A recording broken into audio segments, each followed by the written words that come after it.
आज का जो हमारा टॉपिक ऑफ डिस्कशन है वो है chronic obstructive pulmonary disease COPD, which is a very important topic for examination point of view.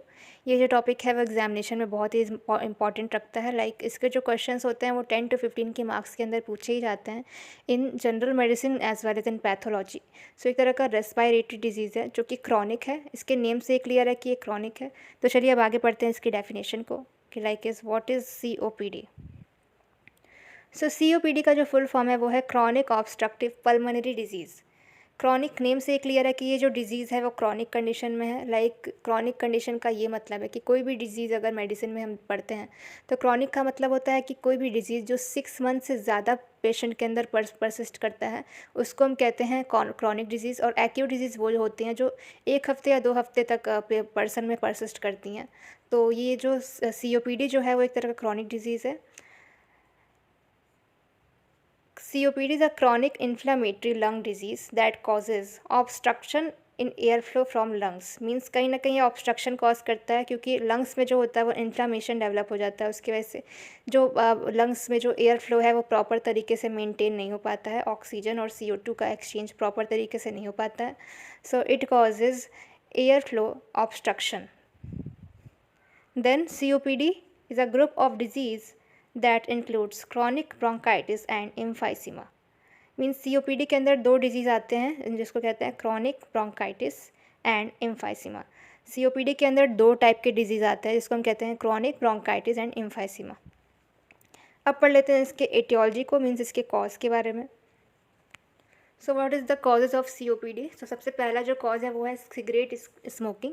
Means जो लोग स्मोकिंग करते हैं उनको COPD होने के चांसेस सबसे ज़्यादा होते हैं। इसीलिए स्मोकिंग नहीं हम लोग को करना चाहिए। स्मोकिंग बहुत ही ज़्यादा हार्मफुल होता है हम लोग के लंग्स के लिए और एज़ वेल एज़ हम लोगों के हेल्थ के लिए। बाकी जो दूसरा कॉज है वो है एम्फाइसीमा। अगर किसी पर्सन को एम्फाइसीमा डिजीज़ हुआ रहता है तो उसको बहुत सारे चांसेस होते हैं कि उसको COPD भी डेवलप हो सकते हैं। Next one is chronic bronchitis. अगर ये डिज़ीज़ किसी को हुआ है तो बहुत चांसेस हैं कि COPD भी उसको हो सकता है। Next one is alpha 1 antitrypsin deficiency. It is a kind of protein deficiency. ये जो अल्फ़ा 1 एंटीट्रिप्सिन है एक तरह का प्रोटीन है, अगर इसकी डेफिशिएंसी बॉडी में है तो इस कंडीशन में COPD होने के चांसेस सबसे ज़्यादा होते हैं। As well as occupational exposure to dust and fumes. बहुत सारे ऐसे वर्कर्स होते हैं जो ऐसे माहौल में काम करते हैं जिनको डस्ट और फ्यूम्स का बहुत ज़्यादा एक्सपोजर मिलता है, तो उनको भी बहुत ज़्यादा चांसेस होता है कि COPD उनको भी हो सकता है। एज़ वेल एज़ हमारा एयर जो होता है उतना पॉल्यूटेड हो गया है तो एयर पॉल्यूशन की वजह से भी COPD होने के चांसेस होते हैं। नेक्स्ट पढ़ते हैं इनके साइन और सिम्टम्स को। लाइक COPD होने के बाद कौन कौन से साइंस और सिम्टम्स होते हैं। तो मैंने वीडियो के स्टार्टिंग में ही बताया था कि इसमें 2 तरीके के जो डिजीज़ होते हैं वो इंक्लूड्स होते हैं, like chronic bronchitis and emphysema. तो उसके जो साइंस एंड सिम्टम्स होंगे वही COPD के भी साइंस एंड सिम्टम्स होंगे। तो सबसे पहले हम क्रॉनिक ब्रोंकाइटिस के साइंस और सिम्टम्स के बारे में पढ़ लेते हैं।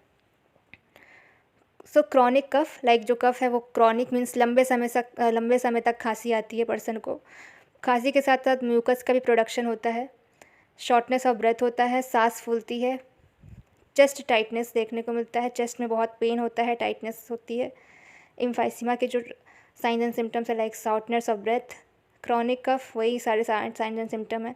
इसमें कहीं ना कहीं वेट लॉस भी देखने को मिलता है, वीजिंग साउंड देखने को मिलता है, स्वेलिंग ऑन एंकल्स, ये सारे जो होते हैं वो साइंस एंड सिम्टम्स होते हैं।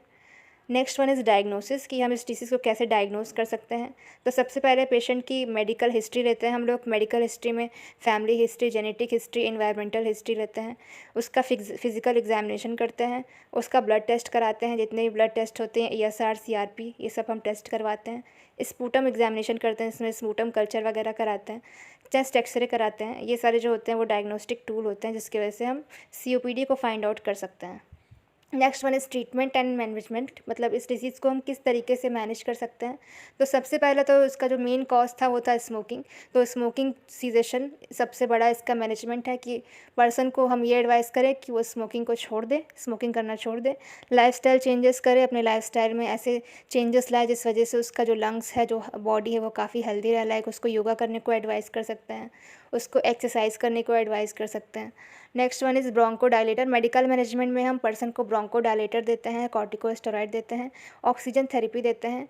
और अगर इन सब चीज़ों से भी नहीं पेशेंट सही होता है तो हम सर्जरी की तरफ रिकमेंड करते हैं और इसमें लंग ट्रांसप्लांटेशन सर्जरी एडवाइस करते हैं। सो ये जो था वो था COPD का लेक्चर, एंड आई विश कि आप लोगों को ये लेक्चर बहुत सही लगा होगा, आप लोगों को क्लियर हुआ होगा। और कोई भी आप लोगों को अगर डाउट है या कोई भी टॉपिक पे आप लोगों को वीडियो चाहिए तो आप हमारे कमेंट सेक्शन में ज़रूर कमेंट कर सकते हैं।